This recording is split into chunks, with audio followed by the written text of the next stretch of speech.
Hello friends, मैं doctor Sandeep बसीन मेरू मंत्र से।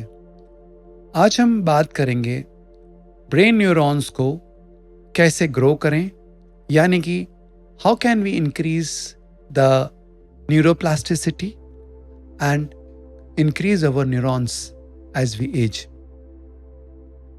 हम सब जानते हैं जैसे जैसे हमारी उम्र बढ़ती है, हमारे जो ब्रेन सेल्स हैं वो धीरे धीरे उनकी एक्टिविटी कम होने लगती है और उनकी परफॉर्मेंस भी कम होने लगती है।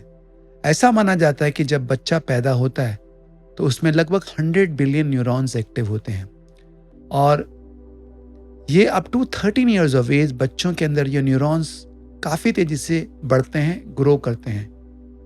एक यंग बच्चे को यानी 2-3 साल या 4 साल में लैंग्वेजेस सीखना बहुत आसान होता है, म्यूजिक इंस्ट्रूमेंट सीखना काफ़ी आसान होता है कंपेयर टू एन अडल्ट, क्योंकि इनमें जो न्यूरॉन्स, एक तो नंबर ऑफ न्यूरॉन्स ज़्यादा होते हैं, उनके सर्किट्स एक्टिवली फॉर्म होते हैं।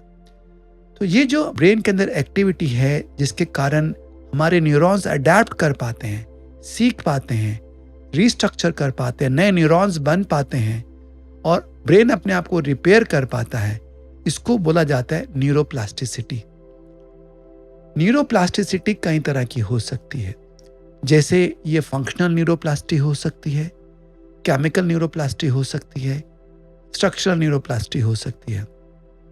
फंक्शनल न्यूरोप्लास्टी का मतलब है कि ब्रेन का अगर एक हिस्सा अपना काम करना बंद हो जाता है तो दूसरा हिस्सा हमारे ब्रेन का वही काम करने लगता है। ऐसा अक्सर स्ट्रोक में देखा जाता है, लकवा की बीमारी के बाद, कि ब्रेन का कोई एरिया अगर डैमेज हो गया तो उसके आसपास का एरिया वही काम करने लगता है जो पहले उसका वो एरिया काम करता था। ऐसे ही जब हम ये देखते हैं केमिकल न्यूरोप्लास्टिसिटी क्या है। मानिए कि आप किसी चीज़ से बहुत एक्साइटेड हैं, आप कुछ नया सीखना चाहते हैं, नया करना चाहते हैं, तो आपके अंदर एक बहुत एक्साइटमेंट होती है, एक बहुत उत्साह होता है। उसके पीछे रीज़न है, जब आप बहुत एक्साइटेड होते हैं एक नए गोल को लेकर, नए टारगेट को लेकर या कुछ करना चाहते हैं अपने कैरियर में, अपने लाइफ में, तो आपकी बॉडी एक केमिकल्स को ब्रेन में प्रोड्यूस करती है, उसको बोलते हैं डोपामीन। एक ऐसा न्यूरोट्रांसमीटर है जो ब्रेन को मोटिवेट करता है और ये केमिकल्स नए न्यूरॉन्स को स्टिमुलेट करता है, नए रिसेप्टर्स को स्टिमुलेट करता है, आप में एक हैप्पीनेस और मोटिवेशन क्रिएट करता है। लेकिन ये बहुत ज़रूरी है, जब आप इस मोटिवेशन स्टेट में हैं तो इसको आप एक्टिविटी में लाएं, उसके लिए कुछ स्टेप्स लें, कार्य करें, उस गोल की तरफ आगे बढ़ें और अचीव करें उस गोल को, क्योंकि डोपामीन अकेला बहुत लंबे टाइम तक कार्य नहीं कर सकता।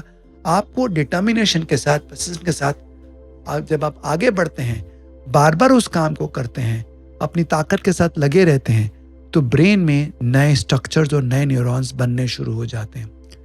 इसको हम बोलते हैं न्यूरोजेनेसिस। और ये जो नए स्ट्रक्चर बनते हैं इसको स्ट्रक्चरल न्यूरोप्लास्टी भी बोलते हैं। तो हमें ये समझना है कि ब्रेन के जो ये सर्किट्स बनते हैं, नए नए सर्किट्स बनते हैं अंदर, इसके पीछे there are certain molecules that are involve, जिसको हम बोलते हैं BDNF, brain derived neurotrophic factors. BDNF को बढ़ाने के लिए कुछ एक्टिविटीज काफ़ी सक्सेसफुल है।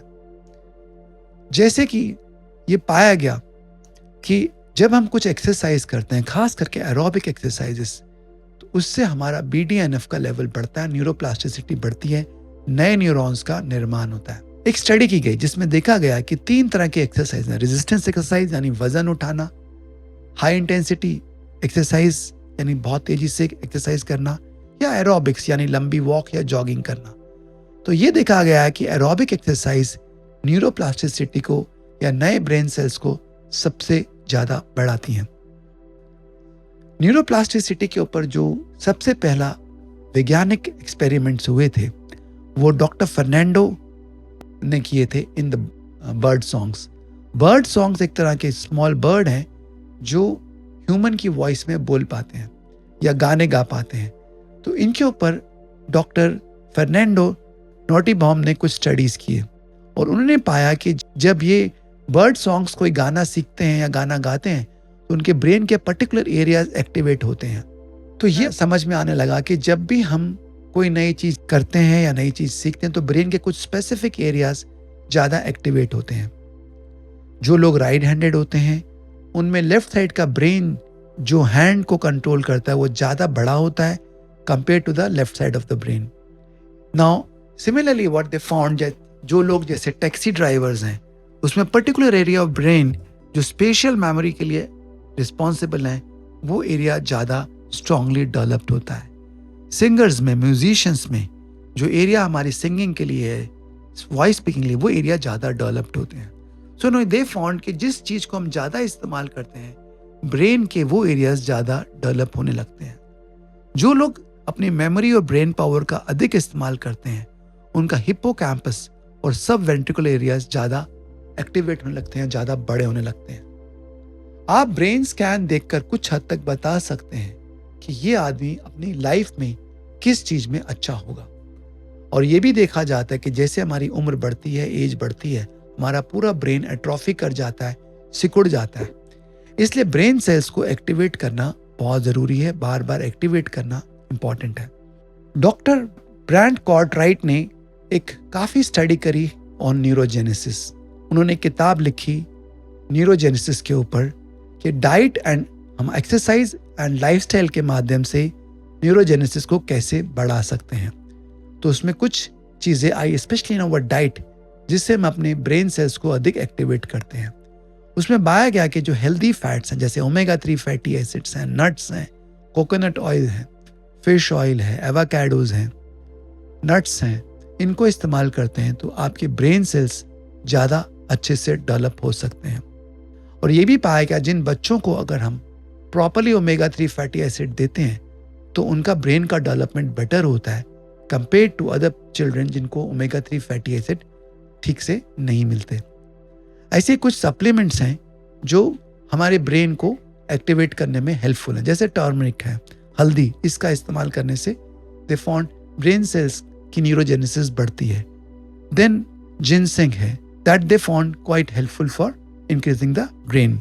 सिमिलरली मेलेटोनिन है एंड एनेसिटाइलसिस्टिन है, ग्लूटाथायोन है. These are the other certain nutraceuticals जो ब्रेन सेल को एक्टिवेट करने में काफ़ी हेल्पफुल हो सकते हैं.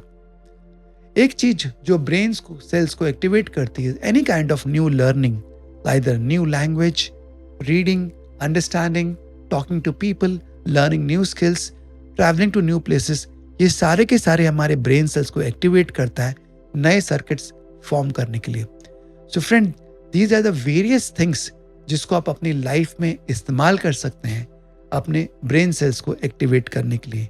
नॉर्मली एक आदमी में 700 से 800 नए ब्रेन सेल्स फॉर्म होते हैं, न्यूरॉन्स फॉर्म होते हैं पर डे. लेकिन जो अपनी डाइट को हेल्दी रखते हैं, फिजिकल वर्कआउट करते हैं, नई नई चीज़ें सीखते हैं, मेंटल वर्कआउट्स करते हैं, कुछ नया सीखते रहते हैं, लोगों से मिलते हैं, मेडिटेट करते हैं, स्ट्रेस को कम करते हैं, इन लोगों में ये नंबर ऑफ न्यूरॉन्स का और ज़्यादा बढ़ने लगते हैं और विद एज वो अपने माइंड को एक्टिव रख पाते हैं, अपनी मेमोरी को लूज नहीं करते हैं. So friend, this is very important. अगर आप एक राइट लाइफस्टाइल इस्तेमाल करते हैं, मेडिटेट करते हैं, फिजिकल वर्कआउट करते हैं, एक अच्छी लाइट लेते हैं, तो आप अपने ब्रेन को एक्टिव रख सकते हैं even when you grow very old. So this is the main importance of neuroplasticity, how you can remain mentally active and alert even when you grow old. Thank you, friends.